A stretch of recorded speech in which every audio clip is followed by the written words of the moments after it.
Magandang hapon po sa ating lahat. Sa ating pong family altar ngayon ay pag-uusapan natin ang tungkol sa walking by faith as modeled to us by Abraham. Our text for the night is found in Hebrews 11:8.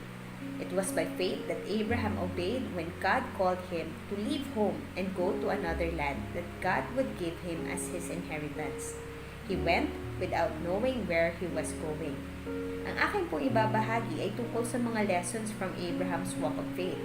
First lesson is, when we walk by faith, we persist amidst the discomfort. Abraham and his family were already living comfortably in the place where they were being called out of. Imagine being asked to leave and adjust to a new environment and culture that is indeed very uncomfortable. Di madali ang ganong mga adjustments, and that entails a lot of changes and sacrifices.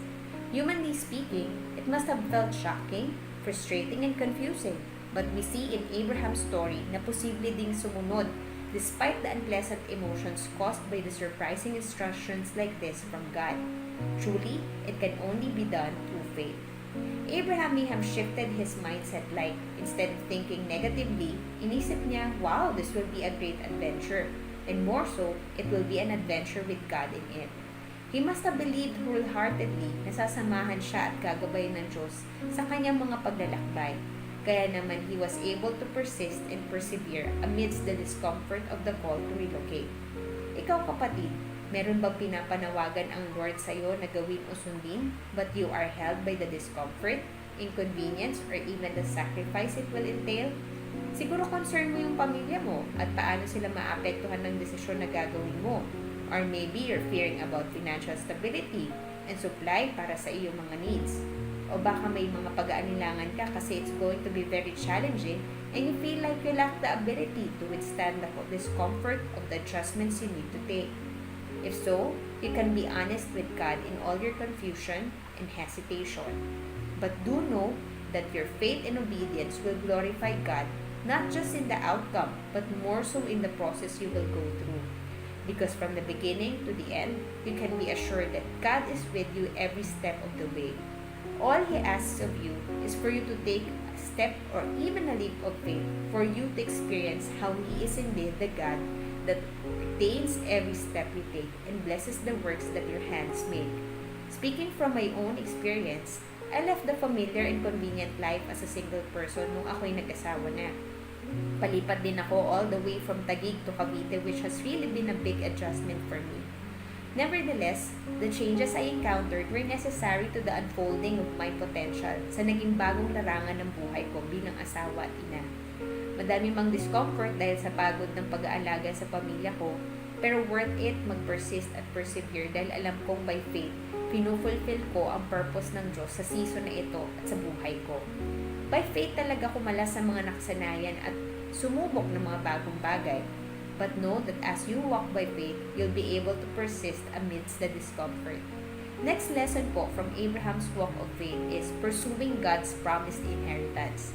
As we all know, Abraham was able to pass on the inheritance of God's promised land to the next generations after him. That's the benefit of having faith in God's faithfulness.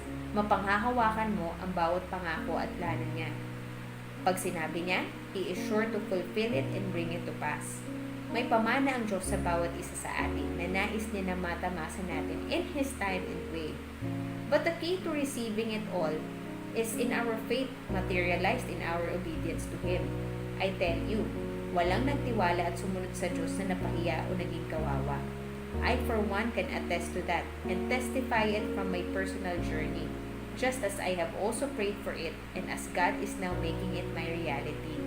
Yung nilagay niyang pangarap sa puso ko na magkapamilya, eto at tinutupad niya na even in the midst of the challenges and pains I had to go through in the past. Iba talaga pagkalooban ng Diyos. Maghintay ka man ng matagal o mahirapan sa proseso, but you can still be assured na sasamahan ka niya hanggang makamit mo ang bawat pangako niya. Ikaw, ano kaya ang mga pangako at pamana ng Diyos na nais niyang ipaglaban mo at matamasa? Don't be afraid to pursue what God has promised you. May delays man o mga hamon, pero you can be certain that His promised inheritance is yours for the taking. The third and last lesson from Abraham's walk of faith is pressing on even in the unknowns. Going back to the story of Abraham, the passage tells us that he went without knowing where he was going. Mahirap nga naman tumahak sa isang landas na di mo alam ang mga dadaanan mo at kung saan ba patutungo. Nevertheless, we know how Abraham persevered and pressed on in achieving God's promise despite not knowing the how and where. Pananampalataya lang talaga ang nagtatag ng bawat panyapak ni Abraham. And true enough, as he obeyed in faith, di lang siya ang napagpala kundi ang ilan pang mga henerasyon na sumunod sa kanya. He prospered and enjoyed what God had for him. Kahit na nung una, clueless siya sa destination niya. I remember myself entering the married life na talaga namang in love and yet with the risk of the unknown. Yung feeling na uncertain ako whether I'll be a good wife and mother. And yet, just because I have placed my faith in God's faithfulness, that I was able and still being able to endure the difficult times of marriage and parenting. Many times I would realize, grabing grace lang talaga ng Lord ang makatawid sa araw-araw sa mga aspetong ito ng buhay ko. Samahan pa ng pagmamahal ng Panginoon at pananampalataya sa kalooban niya para sa akin sa mga nararanasan ko.